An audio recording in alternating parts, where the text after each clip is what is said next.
Hello, everyone. Good day and welcome to Alena Media TV. We are broadcasting from Toronto, Canada. I am Elsa Abraham. Kindly take note of our weekly activities and satellite channel. On Mondays, we'll bring you African history. Tuesdays are editorials. Wednesday is African news.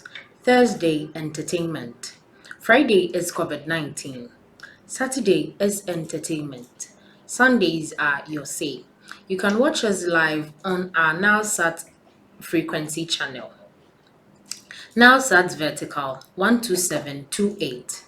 Symbol rate 27500. FEC 5/6. We'll bring you more details after this short break. Kindly stay with us.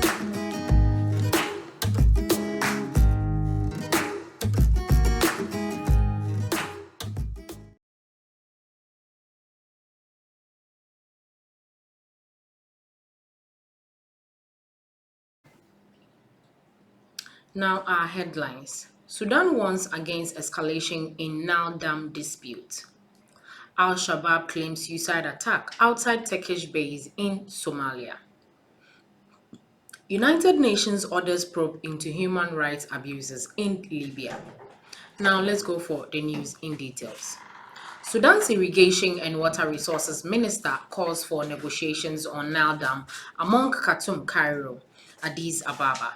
Ethiopia has declared plans to start filling the dam next month, regardless of whether a deal has been reached or not. Sudan has warned against escalation and urged further negotiations with Egypt and Ethiopia over the construction of a controversial dam on the Blue Nile River by Addis Ababa. Tensions are running high between the three countries after recent talks failed to produce a deal on the filing and operations of the $4.6 billion grant Ethiopian dam. We do not want escalation. Negotiations are the only solution, Sudan's Irrigation and Water Resources Minister Yasser Abbas told reporters on Sunday. Signing an agreement is a prerequisite for us before filling the dam. Sudan has the right to demand it, he said. Ethiopia has declared plans to start filling the dam next month, regardless of whether a deal has been reached. The dam is more than 70% complete and promises to generate much needed electricity for the country. Egypt, which views the massive hydroelectric barrage as an existential threat, on Friday urged the United Nations Security Council to intervene in the dispute, citing Ethiopia's non-positive stances. On Saturday, Ethiopia President Abdel Fattah el-Sisi said in a televised address that his country had remained committed to a political solution. When we resorted to the Security Council, it seemed for our keenness to take the diplomatic and political path until the end, he said. At Egypt's request, the Arab League is due to discuss the issue at a virtual meeting of foreign ministers on Tuesday, a diplomat at the League told AFP on Monday. Cairo fears the dam could severely reduce its water supply from the Nile, which provides nearly 97% of Egypt's freshwater needs. Addis Ababa says the dam is indispensable for its development and insists Egypt's water share will not be affected. The Nile is a lifeline supplying water and electricity to the 10 countries it traverses. Egypt says the dam threatens the Nile's flow, most of which originates in the Blue Nile, with damaging implications for its food supply and economy. Egypt calls on UN to intervene after impasse in Nile dam talks. Now moving on to our second story for the day. At least two civilians and attacker killed in the first attack targeting the military base in Mogadishu, officials say. A suicide bomber's explosives were detonated outside a Turkish military training base in Somalia's capital, Mogadishu, killing at least two people, police said on Tuesday. It was the first time the Turkish base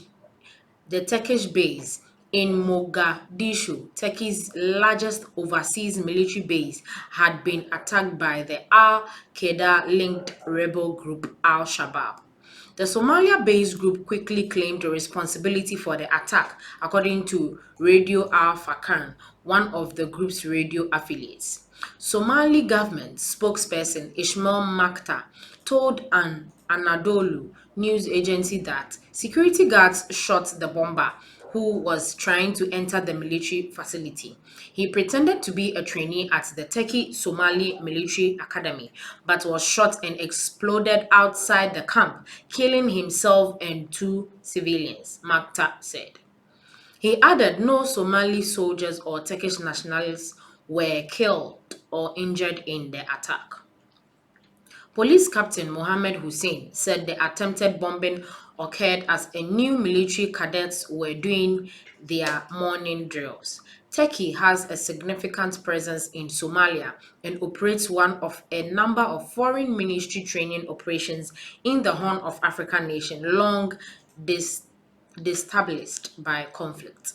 Al-Shabaab controls parts of southern and central Somalia and often targets the capital with suicide bombings. Now, our last story for the day. United Nations orders probe into human rights abuses in Libya. Announcement comes after mass graves were discovered in the city of Tehuna following retreats by Eastern-based forces. A fact-finding mission of Libya has been established by the United Nations top rights body after prosecutors from the International Criminal Court said that mass graves discovered recently may contribute to war crimes. The United Nations Human Rights Control on Monday adopted by consensus a resolution strongly condemning all acts of violence in Libya and urging UN Rights Chief Michelle Bachelet to dispatch a fact-finding mission to the North African country. Libya, a major oil producer, has been mired in turmoil since 2011 when longtime ruler Muammar Gaddafi was toppled in a NATO-backed uprising. Since 2015, a power struggle has pitted the UN-recognized government in Tripoli against Eastern-based renegade military commander Khalifa Haftar, with both sides backed by rival foreign powers. The UN resolution expressed concerns at reports of torture, sexual and gender-based violence, and harsh conditions in prisons and detention centers. The fact-finding mission experts will document alleged violations and abuses of international human rights law and international humanitarian law by all parties in Libya since the beginning of 2016, the text said. Tamin Bayo, Libya's ambassador to the UN in Geneva, told the Council shortly before the resolution was adopted by census that he hoped it will mark a turning point for a better future for Libya. The resolution was put forward in March by a group of African countries, but the Geneva-based body was forced to suspend its main annual session for 3 months due to the coronavirus pandemic, postponing a vote by the 47-member council until Monday. The council's 43rd session resumed last week after Switzerland relaxed the measures imposed to halt the spread of COVID-19 and concluded Monday with the Libya resolution. We welcome the establishment of the fact-finding mission as an important and long overdue step towards ending the rampant impunity that has for years fueled by the horrific crimes committed in Libya, Heba Morayev, head of Amnesty International's Middle East and Northern Africa operations, said in a statement. Hundreds have been killed and some 200,000 people were displaced in Libya since the latest escalation, which began in April 2019. When Haftar's self-styled Libyan National Army, backed by the United Arab Emirates and Egypt, launched an offensive against Tripoli, the seat of the international recognized government of national accord. In recent months, Turkey intensified its support to the GNA and its allied forces, which launched a counter-offensive against Haftar that has reclaimed all of northwestern Libya. IPA Select, fighters royal to the United Nations recognized Libyan government of national accord, posed for a picture after the area was taken over by the GNA allied forces.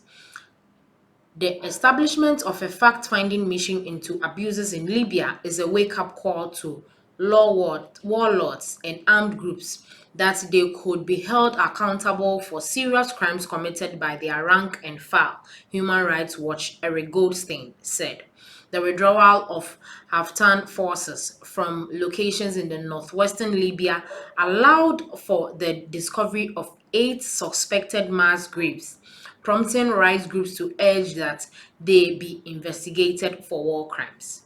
French President Emmanuel Macron on Tuesday accused Turkey of playing a dangerous game in Libya and of going against everything it had agreed to during international talks.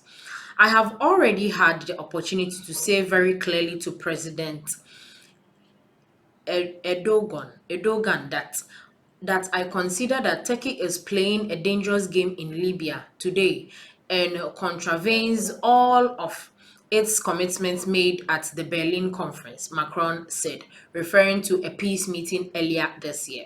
For her part, International Criminal Court prosecutor Fatou Bensouda said in a statement Monday that she would not hesitate to enlarge her investigations following the discovery of the mass graves, which she said may constitute evidence of war crimes or crimes against humanity. The Tripoli hoped, he said, that the resolution indicated the international community holds the same threshold for those countries who contributed to this situation in Libya. This is where we end today's topic on African news. Please like, share, comment. Let us know your thought on this particular episode. Thanks for watching.